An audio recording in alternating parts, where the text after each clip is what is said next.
as I was telling you earlier, there's two types of oyster. The wild one, but nowadays with aquaculture we have the Pacific oyster. I also do a bit with clams. I'm fortunate that I have a suitable ground to grow them. But the birds, once the birds find the clams, I'm in trouble. So these are the mussels, and these are the periwinkles. These are the razor clams, another type of clam. Yeah, we get them in certain areas, but they're pretty scarce at the moment. So this is the seed I was telling you about.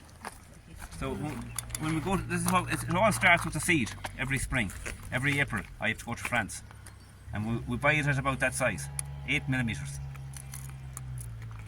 So we're talking about approximately 3 to 4 years to get it to this size. So it's a long haul. They grow roughly an inch a year. I'll show you that when I go down there in a few minutes. But once we get the seed, I said that I do call it the pilgrimage of work starts.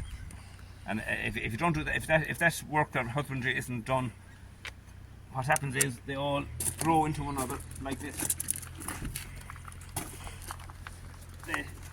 That's what you get if you don't look after them. Yeah. They stick together, they grow funny shapes, and no one wants them. Yeah. So that's why we have to do the husbandry work every fortnight. And that involves getting out on the site for the 3 hours every day, and you only get them 2 days when you get the new moon and the full moon. So every bag is to be turned over and shook like that.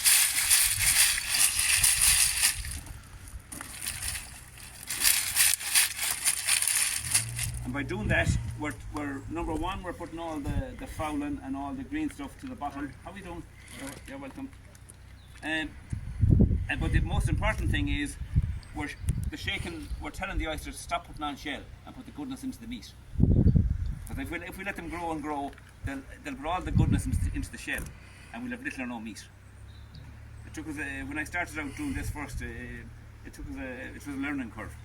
I remember the first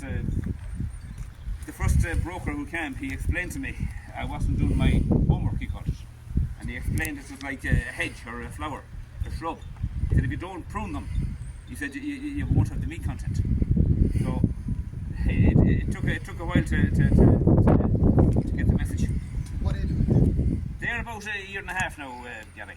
Yeah, when we get them first, we put them into these bags, the small mesh, and we put them in at high densities.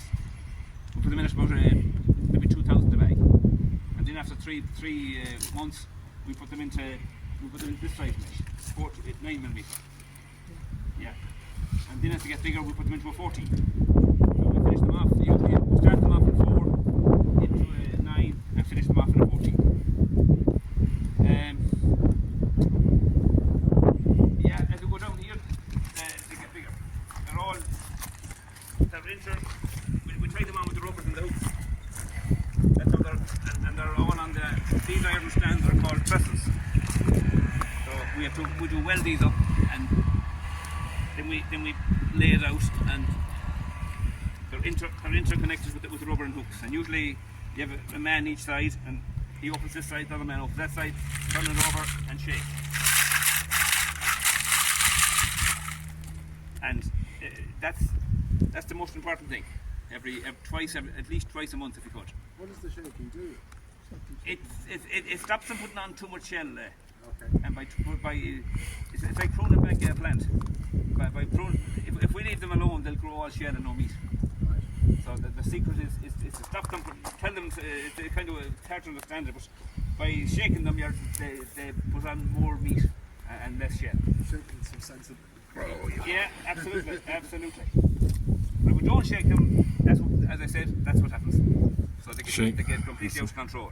A lot of people get into this business, they buy the seed, and after a few months they realise there's too much work because they can't cope with it. You know, shake, rattle, and roll.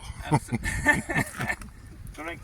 So these are about 2.5 years old, and these are 3 years. So this is the size the French like them. They call them number 3s and number 2s. They're roughly 80 to 100 grams. Nowadays, the Chinese are probably the best buyers of oysters in the world, and they want them bigger. They want them 200 grams, 250 grams. So the only way we get over that is to keep them another year or two to get them to that size. How are you? You're welcome.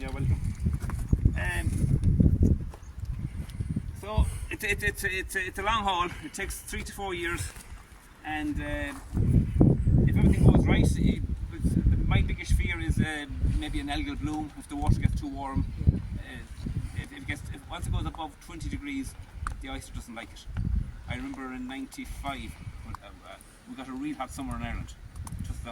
It lasted for so long because it started, I think, the middle of July, and it started the middle, it was right on to the first week of September.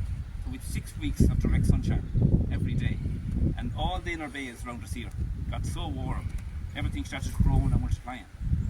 And what happened was the oxygen level went down in the water, and once the oxygen level goes down, everything died. So I remember '95, it was a disaster. I lost the seed, I lost the half grown, I lost everything. Not alone did the oysters die, the periwinkles died, the little worms even in the sand popped up. So nature, as I say, is the boss in this game.